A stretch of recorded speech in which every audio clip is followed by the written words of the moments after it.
Welcome to kitchen diaries. ಇವತ್ತು ನಮ್ಮ kitchen ಡೈರಿಲಿ ಒಂದು ಚಿಕನ್ ರೆಸಿಪಿನ ನಿಮಗೆ ಮಾಡಿ ತೋರಿಸ್ತಾ ಇದ್ದೀನಿ. ಅದೇನೆಂದರೆ ಚಿಕನ್ ಗ್ರೇವಿ ರೆಸಿಪಿ. ಅದು ಹೇಗೆ ಮಾಡೋದಂತ ಇವತ್ತಿನ ವಿಡಿಯೋದಲ್ಲಿ ನೋಡೋಣ. ಮೊದಲಿಗೆ ನಾನಿಲ್ಲಿ 1 ಕಿಲೋ ಅಷ್ಟು ಚಿಕನ್ನ ತಗೊಂಡು ಚೆನ್ನಾಗಿ ವಾಶ್ ಮಾಡಿ ಇಟ್ಕೊಂಡಿದ್ದೀನಿ. ಈಗ ಈ ಚಿಕನ್ನ ನಾನು ಒಂದು ಕುಕ್ಕರ್ಗೆ ಹಾಕ್ಕೊಳ್ತಾ ಇದ್ದೀನಿ.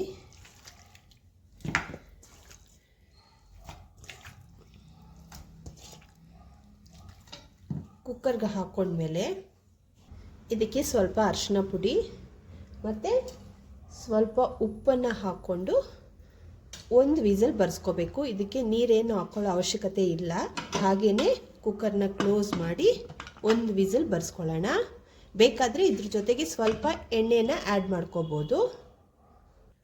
ಮಸಾಲೆ ರೆಡಿ ಮಾಡ್ಕೊಳ್ಳೋಕ್ಕೆ ಇಲ್ಲಿ ನಾನು ಒಂದು ದೊಡ್ಡ ಸೈಜ್ ಬೆಳ್ಳುಳ್ಳಿನ ಹೀಗೆ ಬಿಡಿಸಿಟ್ಕೊಂಡಿದ್ದೀನಿ. ಬಿಡಿಸಿ ತೊಳೆದಿಟ್ಕೊಂಡಿದ್ದೀನಿ. ಇದನ್ನು ಸಿಪ್ಪೆ ಎಲ್ಲ ರಿಮೂವ್ ಮಾಡಿಲ್ಲ. ಹಾಗೆ ಸ್ವಲ್ಪ 1 ಇಂಚಿನಷ್ಟು ಶುಂಠಿನ ಕ್ಲೀನ್ ಮಾಡಿ ಇಟ್ಕೊಂಡಿದ್ದೀನಿ. 3 ಟೊಮ್ಯಾಟೊ ತಗೊಂಡಿದ್ದೀನಿ. ಒಂದು 3 ರಿಂದ 4 ಈರುಳ್ಳಿನ ತಗೊಂಡಿದ್ದೀನಿ. ಹಾಗೆಯೇ 1 ಸ್ಪೂನಷ್ಟು ಜೀರಿಗೆ, 1 ಸ್ಪೂನಷ್ಟು ಕಾಳು ಮೆಣಸು, 1 ಸ್ಪೂನಷ್ಟು ಸೋಂಪು ಕಾಳು, ಒಂದು ಸ್ವಲ್ಪ ಚಕ್ಕೆ, ಲವಂಗ ಮತ್ತು 3 ಏಲಕ್ಕಿ ಇಷ್ಟನ್ನು ರೆಡಿ ಮಾಡಿ ಇಟ್ಕೊಂಡಿದ್ದೀನಿ. ಈಗ ಇದನ್ನು ನಾವು ಬಾಣಲಿಯಲ್ಲಿ ಎಣ್ಣೆಯಲ್ಲಿ ಹುರ್ಕೊಳ್ಳೋಣ. ಈಗ ಸ್ಟವ್ ಮೇಲೆ ಒಂದು ಬಾಣಲಿ ಇಟ್ಕೊಂಡು ಅದಕ್ಕೆ 1 ಸ್ಪೂನಷ್ಟು ಎಣ್ಣೆನ ಸೇರಿಸ್ಕೊಳ್ತಾ ಇದ್ದೀನಿ. ಎಣ್ಣೆ ಬಿಸಿ ಆದಮೇಲೆ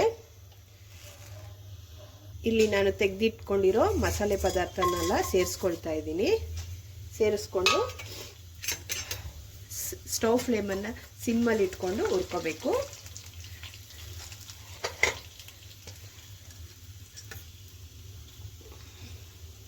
ಈಗ ಮಸಾಲೆ ಎಲ್ಲ ಫ್ರೈ ಆಗಿ ಗಮ್ ಅಂತ ಸ್ಮೆಲ್ ಬರ್ತಿದೆ. ಈ ಟೈಮಲ್ಲಿ ನಾನು ಶುಂಠಿ ಬೆಳ್ಳುಳ್ಳಿನ ತೆಗೆದಿಟ್ಕೊಂಡಿದ್ನಲ್ಲ ಅದನ್ನು ಸೇರಿಸ್ಕೊಂಡು ಹುರ್ಕೋಬೇಕು. ಈಗ ಶುಂಠಿ ಬೆಳ್ಳುಳ್ಳಿ ಜೊತೆ ನಾನು ಇಲ್ಲಿ ತೆಗೆದಿಟ್ಕೊಂಡಿದ್ನಲ್ಲ ಈರುಳ್ಳಿನೂ ಸೇರಿಸ್ಕೊಂಡು ಈರುಳ್ಳಿ ಸ್ವಲ್ಪ ಟ್ರಾನ್ಸ್ಪರೆಂಟ್ ಆಗೋ ತನಕ ಹುರ್ಕೋಬೇಕು.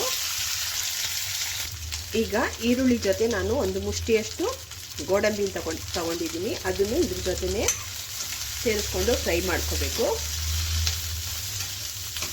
ಜೊತೆಗೆ ನಾನು ಇಲ್ಲಿ ತೆಗೆದಿಟ್ಕೊಂಡಿದ್ನಲ್ಲ ಟೊಮ್ಯಾಟೊ, 3 ಟೊಮ್ಯಾಟೊ ಅದನ್ನು ಹಾಕಿ ಟೊಮ್ಯಾಟೊ ಈರುಳ್ಳಿ ಚೆನ್ನಾಗಿ ಮೆತ್ತಗಾಗೋವರೆಗೂ ಫ್ರೈ ಮಾಡ್ಕೋಬೇಕು. ಟೊಮೆಟೊ ಈರುಳ್ಳಿ ಮೆತ್ತಗಾಗೋದಕ್ಕೆ ಇದಕ್ಕೆ ಒಂದು ಸ್ವಲ್ಪ ಉಪ್ಪನ್ನು ಹಾಕ್ಕೊಳ್ತಾ ಇದ್ದೀನಿ. ಈಗ ಚೆನ್ನಾಗಿ ಮೆತ್ತಗಾಗೋವರೆಗೂ ಫ್ರೈ ಮಾಡ್ಕೋಬೇಕು. ಈಗ ನೋಡಿ ಟೊಮೆಟೊ ಮತ್ತು ಈರುಳ್ಳಿ ಮೆತ್ತಗಾಗಿದೆ. ಈ ಟೈಮಲ್ಲಿ ಸ್ವಲ್ಪ ಕೊತ್ತಂಬರಿ ಸೊಪ್ಪನ್ನು ಹಾಕ್ಕೊಂಡು ಇದ್ರ ಜೊತೆಗೆ ಹುರ್ಕೊಳ್ತೀನಿ. ಕೊತ್ತಂಬರಿ ಸೊಪ್ಪು ಸ್ವಲ್ಪ ಮೆತ್ತಗಾದ್ಮೇಲೆ ಸ್ಟವ್ ಫ್ಲೇಮ್ನ ಆಫ್ ಮಾಡಿಕೊಂಡು ಇದನ್ನು ಗ್ರೈಂಡ್ ಮಾಡ್ಕೊಂಡು ಬರಬೇಕಾಗತ್ತೆ.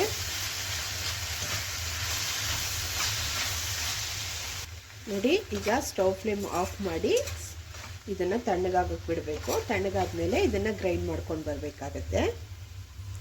ನೋಡಿ ಚಿಕನ್ನ ಬೇಯಿಸ್ಕೊಂಡ್ಬಂದಿದ್ದೀನಿ. ಒಂದೇ ಒಂದು ವಿಸಿಲ್ಗೆ ಚಿಕನ್ ಚೆನ್ನಾಗಿ ಬೆಂದಿದೆ. ನಾನು ಒಂದು ಸ್ವಲ್ಪನೂ ನೀರು ಹಾಕ್ಕೊಂಡಿರಲಿಲ್ಲ. ನೋಡಿ ಚಿಕನಲ್ಲಿ ನೀರನ್ನೇ ಬಿಟ್ಕೊಂಡು ಚಿಕನ್ ಬೆಂದಿದೆ. ಈಗ ಇದು ಸೈಡಲ್ಲಿರಲಿ. ಈಗ ಸ್ಟವ್ ಮೇಲೆ ಒಂದು ಕುಕ್ಕರ್ ಇಟ್ಟಿದ್ದೀನಿ. ಅದಕ್ಕೆ ಸ್ವಲ್ಪ ಎಣ್ಣೆನ ಸೇರಿಸ್ಕೊಳ್ತಾ ಇದ್ದೀನಿ. ಒಂದು 2 ಟೇಬಲ್ ಸ್ಪೂನಷ್ಟು ಎಣ್ಣೆನ ಹಾಕ್ಕೊಳ್ಳಿ. ಎಣ್ಣೆ ಚೆನ್ನಾಗಿ ಬಿಸಿ ಆಗಬೇಕು. ಎಣ್ಣೆ ಬಿಸಿ ಆದಮೇಲೆ ಇಲ್ಲಿ ನಾನು 2 ರಿಂದ 3 ಟೇಬಲ್ ಸ್ಪೂನಷ್ಟು ಖಾರದ ಪುಡಿ ತೆಗೆದಿಟ್ಕೊಂಡಿದ್ದೀನಿ. ಹಾಗೆ ಅರ್ಧ ಸ್ಪೂನಷ್ಟು ಅರಿಶಿನ ಪುಡಿ, ಹಾಗೆ 1 ಸ್ಪೂನಷ್ಟು ಚಿಕನ್ ಮಸಾಲೆ ತೆಗೆದಿಟ್ಕೊಂಡಿದ್ದೀನಿ. ಇದು ಖಾರದ ಪುಡಿ ನಿಮ್ಮ ಟೇಸ್ಟಿಗೆ ತಕ್ಕಂಗೆ ನೀವು ಆ್ಯಡ್ ಮಾಡ್ಕೋಬೋದು. ಇಷ್ಟನ್ನು ನಾನು ಮೊದಲು ಎಣ್ಣೆಗೆ ಹಾಕ್ಕೊಳ್ತಾ ಇದ್ದೀನಿ. ಎಣ್ಣೆಗೆ ಹಾಕ್ಕೊಂಡು ಹೀಗೆ ಮಿಕ್ಸ್ ಮಾಡ್ಕೋಬೇಕು. ಸೀಸ್ಕೋಬಾರ್ದು. ಸ್ಟವ್ ಫ್ಲೇಮ್ ಸಿಮ್ಮಲ್ಲೇ ಇರಬೇಕು.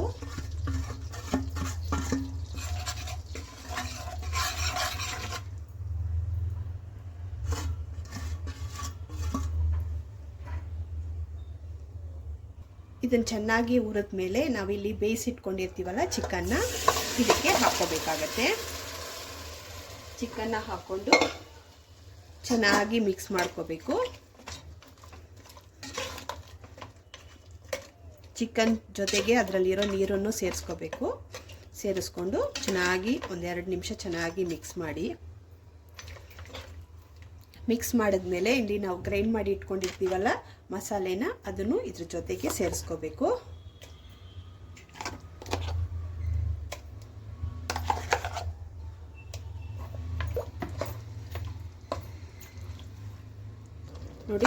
ಮಸಾಲೆ ಎಲ್ಲ ಹಾಕ್ಕೊಂಡು ಚೆನ್ನಾಗಿ ಮಿಕ್ಸ್ ಮಾಡ್ಕೋಬೇಕು.